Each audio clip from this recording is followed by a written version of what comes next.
شامل کرتے ہیں۔ ٹنڈوالا یار میں کچھ دیر کی بارش نے کروڑوں کے ترقیاتی کاموں کی کلی کھول کر رکھ دی۔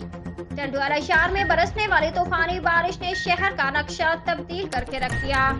رہائشی کالونیوں اور اہم شاہراہوں پر بارش کا پانی کھڑا ہو گیا۔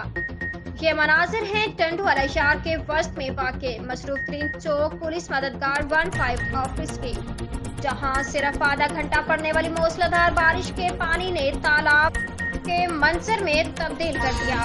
چوک کے چاروں طرف میں تاحت نظر پانی ہی پانی ہے۔ تالابی صورتحال صرف اس علاقے کی نہیں بلکہ شہر کے پوش علاقوں سمیت گرد و نواح کالونیوں، کچی بستیوں اور نشیبی علاقوں کی بھی ہے۔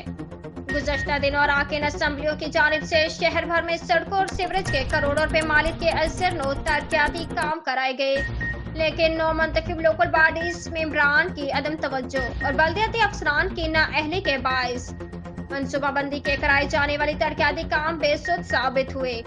ٹنڈوالا یار کے باشندوں نے حکومت سندھ سے نکاسی آب کے نظام کو بہتر بنانے کا مطالبہ کر دیا۔